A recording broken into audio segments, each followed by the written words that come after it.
Welcome back to the channel. I'm standing next to the 2023 Kia Niro PHEV. This is the EX trim here.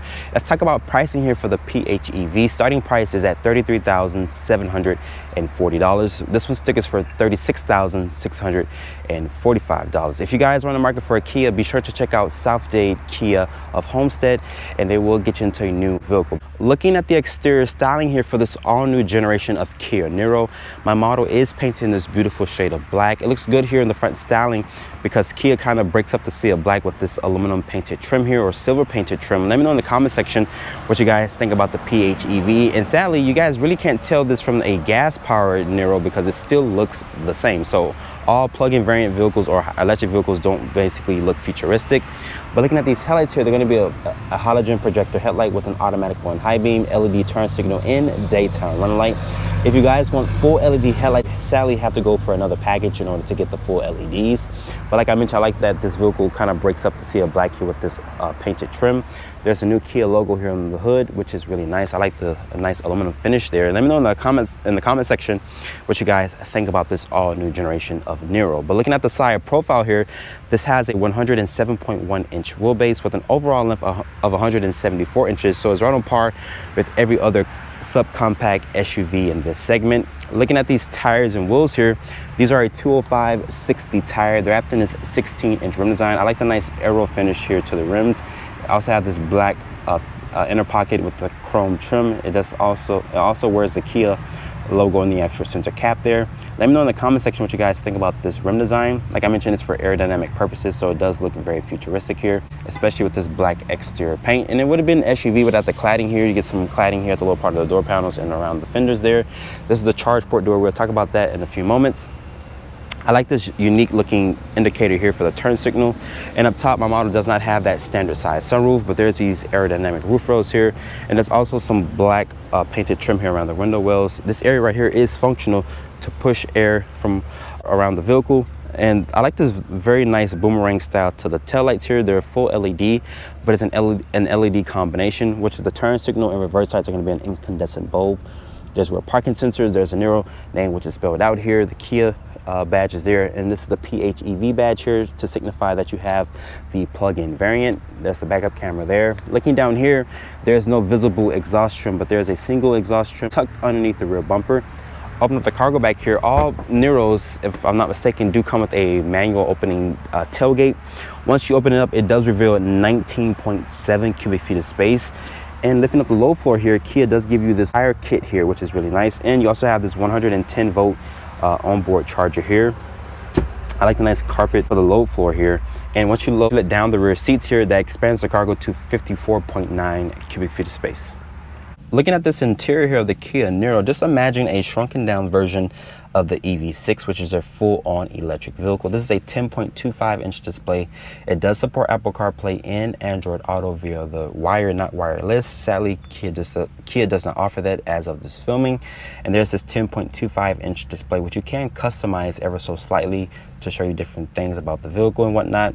Is their instrument cluster. So it does have like this connecting piece here. There are two separate screens, but it does look like they connect, and it does have this curve finish to it. And this is the status bar here to let you know the state or the charge of the vehicle, which is really nice. The materials on the dashboard are gonna be a nice soft touch ejection molded plastic. I like the nice texture or this nice finish here to the actual speaker cover, which is nice. You also have it down here on the door panel as well. The switchgear feels really high quality. It is automatic up and down only for the driver, but not for the rest of the windows. There's this gloss black panel here. It will leave fingerprints, so you guys will be constantly wiping this down. Over here's your illumination switch, your fuel cap opener, also your traction control. There's the turn signal and headlight stock here, and the wind wiper stock is there. But let's talk about the materials here on the door panel. It's gonna be a nice soft touch leather material here that Kia uses with this aluminum accented door handle here. Large storage and cup holder space in the door pocket. But shutting the door here of the Niro, and to start up the vehicle here, press the start stop button right here. And like I mentioned, this is the PHEV, so it will use electric motors to basically start up the vehicle here. As you guys can see, it's in idle mode right now. Like I mentioned, you can customize this display here by pressing this portion right here to show your compass, also your engine temperature, your driver's assistance in idle mode, since refueling and whatnot, your driver information, range. So it does, you know, let you customize the screen ever so slightly. And these paddles here are for the regenerative braking. So that's 4 different modes. There's a max, a level 1, level 2, and level 3. The max will basically come to a full stop. So if you guys are used to a Tesla and whatnot, or electric vehicle in general, that's basically is going to remind you of that. And this area right here is going to be nicely padded here. It's like this cloth-like material, which feels very high quality to touch. And down here is going to be another display here for the climate control and also for the radio setting. So if you guys are not used to the Kia's new design here, just press this portion right here, this little arrow. Now you can mess with the actual navigation map and whatnot. You can also have a split screen and whatnot, and the system here is very snappy and supportive. But going back here to the climate control, it does have dual climate control. There's your air vents here, also your hazard. And I like this little nice portion here. It does light up either red or a nice yellow that I've seen so far since I've been in this vehicle. Going back here to the Apple CarPlay, it does take up the full 10.25 inch display. You can also do a split screen if you would like. And going here to the Kia interface and going here to the PHEV page, it does show your energy flow, your charging management, your eco driving, energy information, your EV range and whatnot. So you can show different things here, you know, to kind of impress your guests, you know, to let them know that you do have a very special Niro here. Looking down here in the center console area, there's a wireless phone charger, a Type-C port, Type-A port there, the push button start is there. Putting the vehicle into reverse. Looking at the backup camera, there's trajectory with distance markers. There's no front parking sensors, but you do get rear parking sensors, which does have this nice graphic of the Niro. There's 3 level heated seats here. You can also get cool seats if you go for a different package. Switching over to neutral and going to drive there is very simple. And you click P for park. There's an auto hold, EV mode, electronic parking brake, parking sensors. You can also access the camera here. There's a lot of gloss black trim throughout this vehicle, so you will be constantly wiping down this interior a lot. Press this button here, it does reveal the pop-out cup holders here. You can also retract them back just by pressing them in. And this is the current key fob here. It doesn't get the new key fob like the new 2023 Kia Telluride, which I actually like that key fob a lot, but this key does look nice. There's a lock, unlock, and also a panic button. The key does feel nice to hold in my hands. The seats in here, I think these are the same seats that's in the EV6. Very supportive and comfortable seats. They have like this cloth in the center with the leather on the upper part. I like the nice futuristic looking headrests here. And above me, there's no standard size sunroof. The lighting in the cab is going to be an incandescent. Looking at the glove compartment storage, it does offer a very large storage in there. But overall, this interior does feel very premium and whatnot. And I like the way that Kia has its interior well laid out. Opening the rear door here of the Kia Niro here, looking at the interior space, this vehicle does have a somewhat of a spacious interior. I like the nice seats here. They're very supportive and comfortable. They remind me of the EV6, which is their full-on electric vehicle. Keep in mind, you guys can go for a full-on electric Niro if you guys truly want it. There's also these decent materials here on the door panel with this aluminum finish to the door handle here. And the switchgear does feel really nice and high quality. I like the nice texture here to the speaker cover. There's additional cup holder space here in the door pocket, and there's this rubber-like or cloth-like material here to rest your elbows, which is padded here, and I like that Kia does give you that. But getting inside this vehicle here, this does have 6.3 inches of ground clearance, so it does equivalent to a really good step-in height, even though this is supposed to be quote-unquote an SUV. And Kia says this has 39.3 inches of rear legroom space. There's also 2 map pockets back here for storage. And you guys know this is a Kia, Hyundai, and Genesis thing with the seats, the charging ports, and the actual seat backs here. There's also rear air vents here, which blow very cold air. And there's this hump here, but you can't fit a middle passenger here. And sadly, the seats do not recline, but you can fold them down for maximum cargo. Pulling this armrest down here, it does reveal 2 cup holders in a nice area to rest your elbows. And above me, it's going to be incandescent lighting throughout the cabin, but sadly there is no standard size sunroof here on this particular PHEV. But overall, the back seat of the Niro does feel very spacious. It doesn't feel like a penalty box. Let's talk about the powertrain specs here for the Kia Niro PHEV. I already have the hood open here, and I like that this is held up by hood struts instead of a pop rod. But this is Kia's corporate 1.6 liter gasoline direct injection 4-cylinder. This powertrain makes 180 horsepower and 195 pound-feet of torque. It is paired with a 6-speed dual clutch transmission. Yes, very unique transmission in this segment. Most competitors still use a CVT transmission instead of a dual clutch.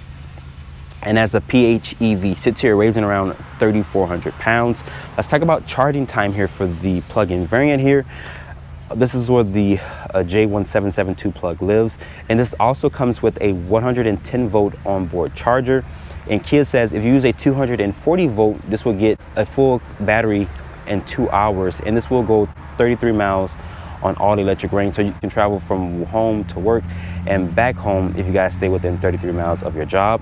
But closing that back, making our way over here to the fuel door here, Kia says with a full battery, which once again you can get up to 33 miles of all electric range, and a full tank of gas, Kia says this will get 108 mpge, which is super impressive. With the gas engine on its own can get up to 48 miles combined, so that's still good fuel efficiency here. And Kia says with a full tank of gas, also with the full battery pack, this will get up to 510 miles of range. So starting off in the 2023 Kia Niro PHEV here. Right now I'm in electric mode, so this vehicle will switch between the different drive modes, especially if you're looking for good acceleration. This is Kia's 1.6 liter gasoline direct injection 4-cylinder. It makes 180 horsepower and 195 pound-feet of torque. And right now the gas engine just kicked on because it kind of needs that a little bit of acceleration. It is paired with a 6-speed dual clutch, which is kind of unique in this segment here because most competitors use a CVT transmission, but Kia just went the different route in offering this dual clutch. I think it's paired very well here with this powertrain. Let's talk about efficiency here for the PHEV. This is why you guys go for it, because you don't want to make that full commitment, in my opinion, to go fully electric. Kia says this does have a 110 volt onboard charger, but if you guys use a 240 volt, you will basically charge this vehicle in about 2 hours. I was at the dealership, they had a 3.2 kilowatt charger, and it said it would take around 3 hours and 18 minutes to charge. So theoretically, you guys can charge this vehicle up at home overnight, and once you wake up in the morning, you will have a full battery.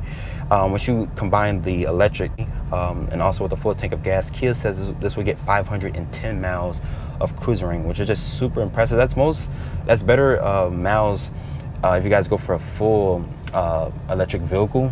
Like a Tesla doesn't even get that amount of rounds. Super impressive that you can get this in a plug-in hybrid, especially with the range and whatnot. But the ride quality of this vehicle is really good, and the visibility is great as well. I like this nice status bar that's on the actual dash, so if you guys wanted to know how long you have into the vehicle, you can look at that. Or I think Kia does allow you to use the app, the Kia Connect app, to see the status of the vehicle in its charging state. And this also gets 48 combined mpg. When you factor in the electric and gas, it gets 108 mpg each. So it's very fuel efficient. That's why you guys will go for the plug-in variant if you guys don't want to make that full commitment. Like I mentioned, I showed you guys these paddle shifters here on the steering wheel.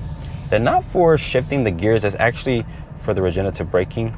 And I hold it for max, and it will come to a complete stop here, and it will hold, which is super nice. If I wanted to ease off and kind of drive still, it will go back to level 3. So coming here to the stop sign here, with level 3, it doesn't stop the vehicle. You have to put it in its max setting in order to get the vehicle to come to a complete stop that I just tested here. Let's put it to its sport mode here. And with the electric motor, it does have a very smooth transition, but of course the gas engine will kick on to give this vehicle full power once it needs it. And that's the rear seats here that I forgot to fold back, that I forgot to put back into place. But I'm pretty sure most people are not going to drive this vehicle in sport mode, so I'm going to put it back into eco mode and try to get the best range that I possibly can. And there's this EV button here that you can drive the vehicle in all electric range only. And let's talk about that real quick. Kia says on a full charge, this vehicle can get up to 33 miles of all electric range. So theoretically, you can drive this vehicle if you guys are leaving from home to work and your commute is less than 33 miles. You can basically make it back home and charge your vehicle, and you never really have to use the gas engine, just in case you guys didn't want to burn gas on your commute to work. And I also like this interior is well laid out. It reminds me of the EV6, which is basically, this is a shrunken down version of it. You also have the same display, the same looking screen layout here, which is really impressive that Kia built the Niro for this generation to look like that, which is really good. You also have these eco-minded friendly tires. They're a 205 tire, very well equipped here. I like the nice aero design to the rim finish and whatnot. But let's talk about the driver's assistance here. This does have lane keeping assist, forward collision warning, cruise control, blind spot monitoring. It doesn't have the blind view camera and whatnot. You probably have to go for a different trim level or add in the package, if I'm not mistaken, if Kia does offer that. But this vehicle drives freaking smooth, and it's really quiet until the gas engine kind of kicks on. Of course, it's a 4-cylinder. But with that being said, I like the nice comfort seats. They're 3-level heated seats. You can also get cool seats and whatnot. And you can go for a full-on electric model of the Niro if you guys truly want to go fully electric. Spending time with the 2023 Kia Niro PHEV. This is the EX trim here. I like the smooth ride quality. I like that this vehicle can switch between different drive modes. It can go from electric to a traditional hybrid, and you can also plug this vehicle in to get maximum range if you guys stay in a close facility to your work or to your home. With that being said, after spending time with the 2023 Kia Niro, I'm very impressed with the technology that Kia offers. I like the nice infotainment system. It does support Apple CarPlay and Android Auto. It's not wireless, but you can use the wire to basically connect your phone. With that being said, hope you guys have enjoyed this review here. Be sure to check me out on Instagram at Drive On Reviews. Hit that subscribe button and turn on post notifications, and I will see you all in the next video.